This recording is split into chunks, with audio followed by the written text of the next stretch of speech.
Olá. Sabe, aquelas listas de bilionários sempre chamam a atenção, né? Mas elas são mais que um ranking. Funcionam quase como um raio-x da economia. Mostra onde o poder, o dinheiro se concentram. E para onde as tendências talvez apontem. Exatamente. É um jeito de ver o retrato do momento econômico. Hoje a gente vai mergulhar fundo em várias fontes. Olha só, artigos do Mediacom, Infomoney, Veja, Taguacei, Poder 360, G1 e até uns clipes de TikTok que estão analisando a lista Forbes Brasil 2025 de bilionários. Bastante material, hein? Sim, e a nossa ideia aqui é ir além dos nomes e números. Queremos entender quem está na ponta, sabe? Quais setores estão bombando para gerar essa riqueza toda? Quem subiu, quem desceu no ranking? E os novados? O que essa concentração de grana diz sobre o Brasil de hoje? É tentar tirar os insights mais relevantes mesmo. O líder absoluto em 2025, Eduardo Saverin, cofundador do Facebook, hoje Meta. A fortuna dele bateu 227 bilhões. É um salto, assim, impressionante de 45,5%. É muita coisa. E o que chama atenção, ele mora lá em Singapura, né? A grana dele está muito ligada ao boom global de inteligência artificial. Isso valorizou demais as ações de tecnologia lá fora. É quase um símbolo, né? A maior fortuna individual ligada ao Brasil hoje, mas que depende menos da nossa economia interna e mais dessas ondas de tecnologia globais. É um contraste bem interessante com quem vem logo atrás, né? Em segundo, por exemplo, está a Vicky Safra e a família, 120,5 bilhões. Eles cresceram também 9,4%, mas representam a força do setor financeiro bem tradicional, o Banco Safra. Totalmente. E depois vem o Jorge Paulo Lemann, da 3G Ambev. 88 bilhões. Ele teve até uma leve queda, né? Uns 4%. Sim, uma pequena queda. Mas aí você vê a resiliência desses grandes conglomerados, do capital financeiro com raízes mais antigas aqui no país. E fechando o top 5, André Esteves, do BTG Pactual. Esse sim teve um crescimento, olha, espetacular, 56%. Chegou a 51 bilhões de reais. O BTG realmente voou, né? Voou. E também o Fernando Roberto Moreira Salles, do Itaú Unibanco e da CBMM, aquela potência mundial em nióbio, né? Um mercado super estratégico. Ele está com 40,2 bilhões de reais. Ou seja, o setor financeiro continua ali firme e forte no topo da pirâmide. Sem dúvida. E esse crescimento todo do Esteves, por exemplo, Aham. também levanta umas discussões, né? Sobre concentração no setor financeiro. Não é só sucesso individual. Mostra como esse setor ainda é um motor muito poderoso para acumular capital aqui. Com certeza, é um ponto importante para a gente observar. Isso leva a gente a pensar, tá, quais são os setores que estão dominando essa lista? Onde está concentrada a grana? Fica claro que tem, tipo, dois grandes eixos, né? Sim, dá para ver bem essa divisão. De um lado, a força tradicional. Bancos, como a gente falou. Safra, Itaú, BTG. Isso. Indústria também, né? Os herdeiros da WEG, por exemplo. Aquela gigante de motores lá de Santa Catarina. Mostra o peso do legado industrial familiar. E commodities, claro, como o nióbio dos Moreira Salles. Exato. Esse é um lado. E do outro lado vem com tudo a tecnologia e o digital. O Saverin é o caso mais gritante, claro, mas tem outros, né? O Pedro Franciszewski, que cofundou a Albrex, uma fintech. Ah, sim, a Brex. Nomes ligados a TOTVs, ao PagSeguro. Isso mostra uma economia que está mudando, né? O digital está ganhando muito espaço, mas ainda convive ali lado a lado com a força dos setores mais estabelecidos. E tem outros setores importantes que aparecem bem na lista, né? Fora esses dois eixos principais. Tem sim, com certeza. O setor de saúde, por exemplo, está muito forte. O Jorge Moll Filho, da Redditor, teve um crescimento, assim, explosivo. Reflete muito essa expansão dos grandes grupos de hospitais. É verdade, a Redditor cresceu demais. Outro setor é o de cosméticos. Miguel Kriegsner, fundador do Boticário, um varejo super forte, consolidado. Boticário é um império, né? Aham.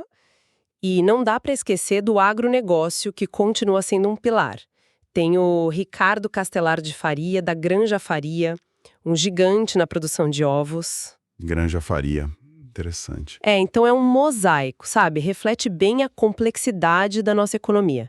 Tem um pouco de tudo ali no topo. Falando em complexidade e a dinâmica, a volatilidade, quem realmente se deu bem e quem perdeu espaço no último ano? Porque alguns crescimentos foram, assim, de cair o queixo, né? O Jorge Moll Filho que você mencionou, quase dobrou a fortuna, mais 119%. É absurdo. Impressionante, né? O André Esteves, mais 56%. O próprio Saverin, líder, com mais 45%. Mostra que alguns setores ou empresas específicas conseguiram navegar muito bem o cenário recente. Mas a volatilidade tem dois gumes, né? Corta para os dois lados. O Carlos Alberto Sicupira, que é sócio do Lehman na 3G, Sim, viu a fortuna dele diminuir quase 21%. As fontes falam do impacto de resultados mais fracos em empresas do grupo e, claro, os efeitos do caso Americanas que ainda devem estar batendo ali. o caso Americanas com certeza deixou marcas. Pois é.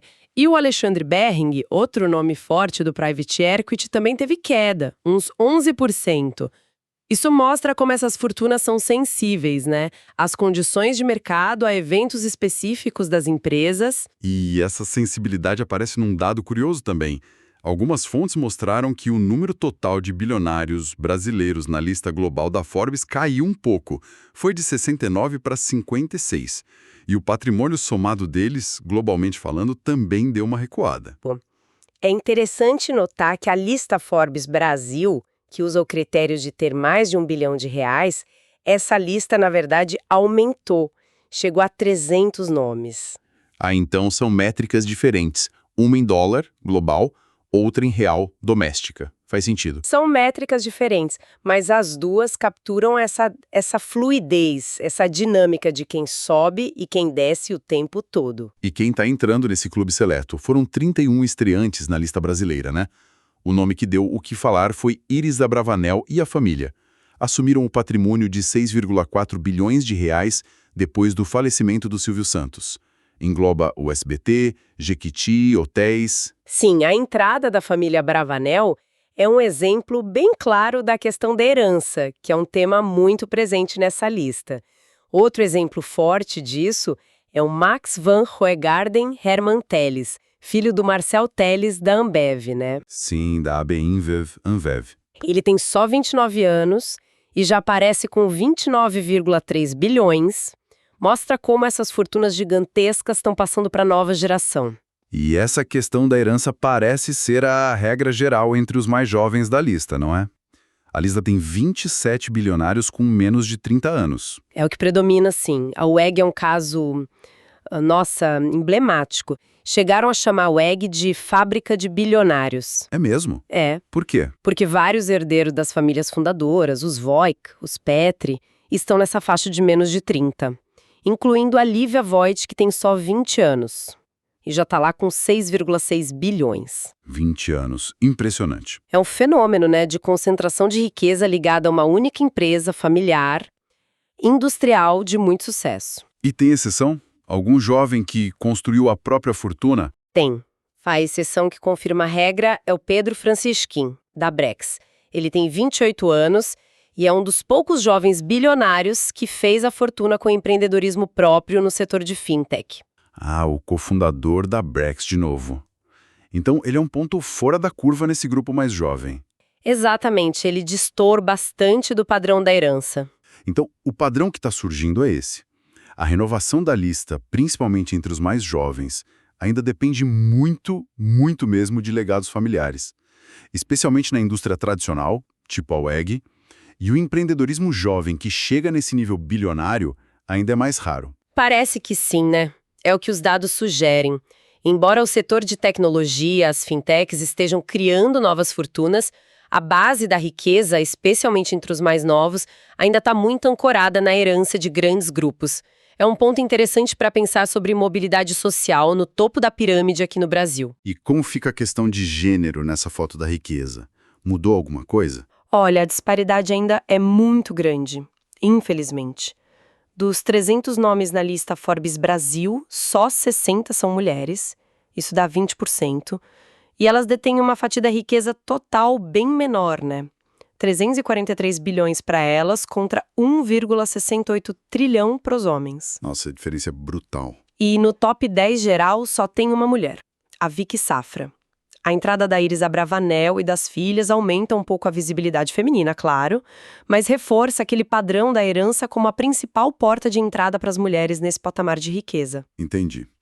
Então, apesar de talvez ter um leve aumento no número absoluto de mulheres bilionárias em algumas contagens, a representatividade geral e a origem da fortuna delas ainda apontam para uma desigualdade bem estrutural, que persiste. Exatamente. Ainda tem um caminho bem longo pela frente para ter mais equidade de gênero nesse topo da pirâmide econômica.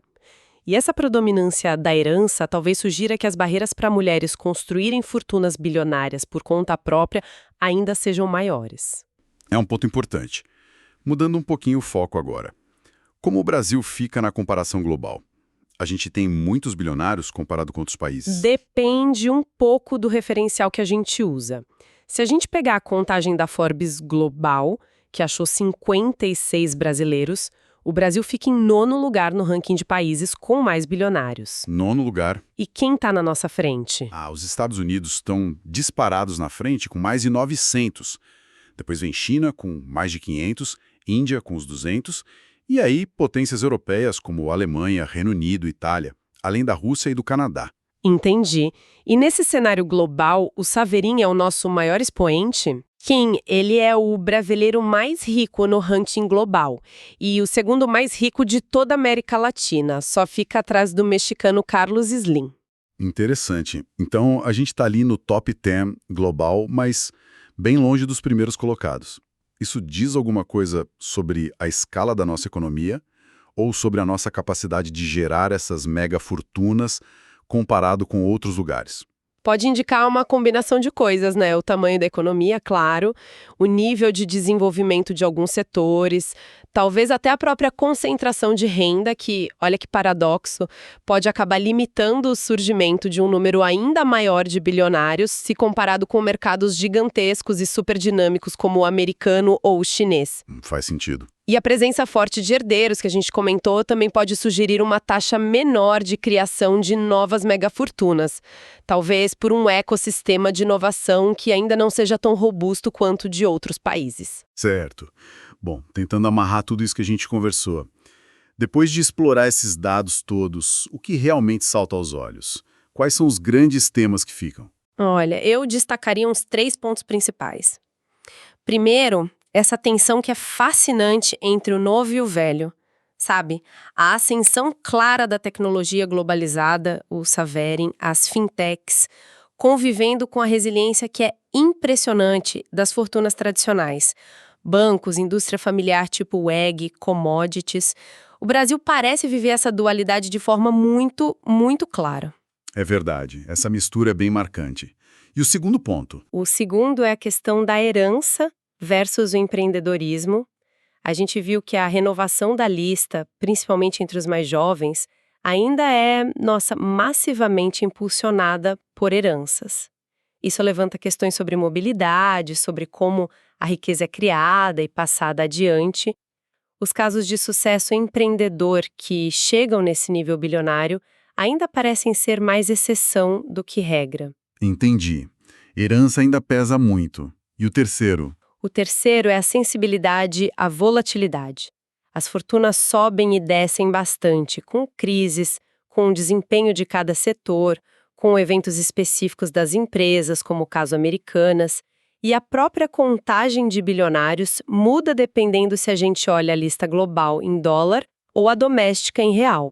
Mostra como a elite está conectada ao mundo, mas também exposta às dinâmicas daqui e de fora. E claro, toda essa concentração de riqueza acaba gerando debate na sociedade, né?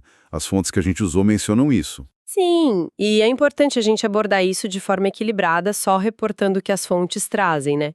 A lista sempre acaba alimentando discussões sobre desigualdade social. É inevitável. Algumas fontes, tipo os clipes de TikTok, fazem esse contraste bem direto. Fortunas bilionárias de um lado, pobreza do outro. E existe também uma pressão crescente por mais responsabilidade social, por filantropia por parte dessa elite. Embora vários bilionários já tenham suas iniciativas, essa cobrança parece aumentar. Entendo. E claro, sempre se discute o impacto econômico real dessas fortunas, porque elas estão ligadas a setores-chave: bancos, agro e indústria. As decisões que esses indivíduos e famílias tomam acabam reverberando na economia como um todo. Mas reforçando, nossa análise aqui se limita a apresentar esses debates que apareceram nas fontes, sem tomar partido de nenhum lado. Perfeito. Então, recapitulando rapidinho, temos um cenário com o Eduardo Saverin lá no topo, muito puxado pela tecnologia global. A força persistente do setor financeiro e das famílias tradicionais, setores como saúde e agro mostrando muito vigor, uma nova geração de bilionários que é majoritariamente herdeira, com a VEG sendo um caso super notável, mas com algumas faíscas de empreendedorismo tech.